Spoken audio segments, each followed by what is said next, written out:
This is a book I wrote about race relations called Paved with Good Intentions. It came out in 1992, the year of the Los Angeles riots. Blacks didn't like the verdict in the Rodney King case, and the result was 6 days of mayhem, 63 deaths, and more than 2,000 injuries. The riots were one of the best arguments for my book. Race relations were a mess. Government policies such as affirmative action and welfare had denied reality and rewarded degeneracy. Constant harping on slavery and racism taught blacks to hate whites. I still think those policies were based on good intentions, but what matters is results, not intentions. Back in 1992, I was respectable. The Conservative Book Club chose my book for its monthly selection, calling it the most outspoken book the club has ever offered, and the most painful. The book wasn't outspoken. It said only that it wasn't plausible to claim that white racism was the sole or even the main cause of black failure. It said nothing about race differences in IQ or ability to defer gratification. And why was the book painful? Probably because even the Conservative Book Club wanted to believe that white people are the problem. And once we're cured of racism, everyone will be happy, happy, happy. Today, you can't find my book on the website. I guess Christopher N. Malgisi doesn't want to admit that the club ever thought a beast like me wrote anything worth reading. The myth of white wickedness dies hard.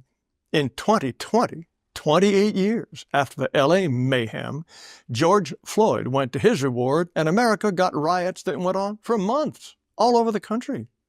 The death toll was lower than in 1992. Estimates run from 19 to 25, but property losses were in the billions, and the psychological impact was enormous. The country went through the most intense and preposterous racial reckoning in American history.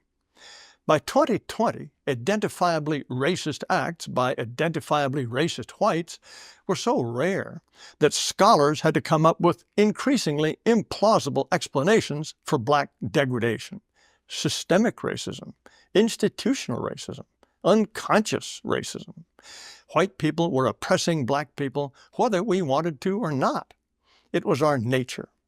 The only cure was diversity, equity, and inclusion, which meant pushing preferences for blacks and for other victims of white male malevolence into every corner of American life.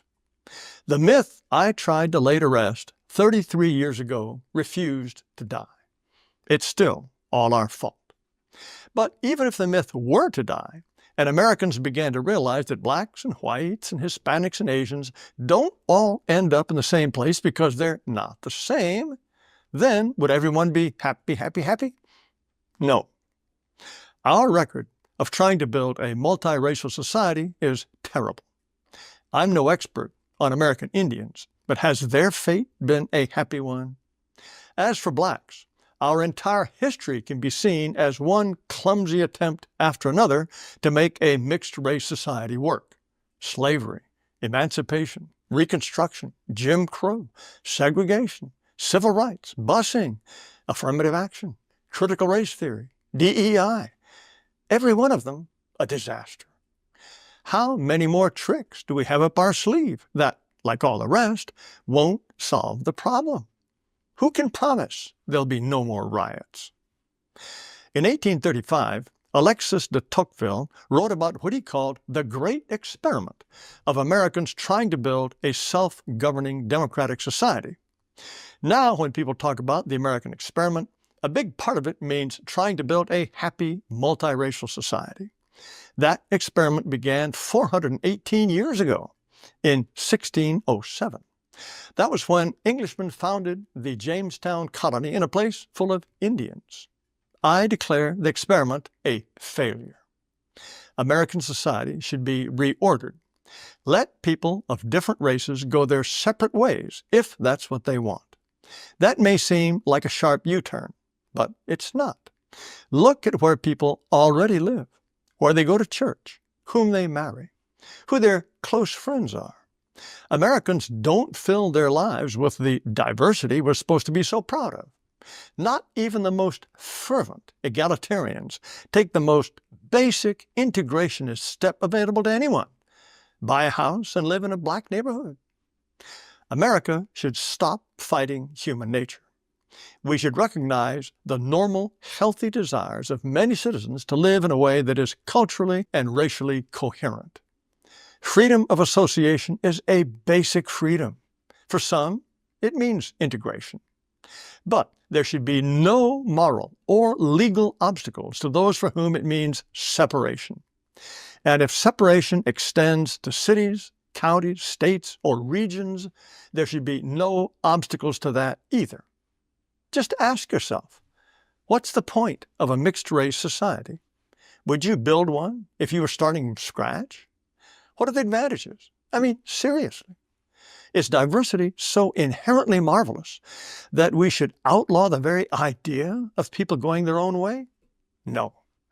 People outlaw that idea because homogeneity is marvelous, and people want it. But we've been on the road to nowhere for so long, we don't dare turn back. One of the hardest things a person or a group or a nation can do is admit that a long-standing policy, one we're supposed to cherish, has failed. We must have the courage to admit we failed. You'll recall that the Conservative Book Club called my book painful. What I'm proposing isn't painful. It's the opposite of painful. It should be an immense relief to realize that centuries of policies failed because the goal was futile. America has been in a 400-year shotgun marriage full of tension, conflict, resentment, delusion, and heartache. What a relief when it ends. It's time for a new beginning, for attainable goals that will let individuals and groups freely seek their own destinies.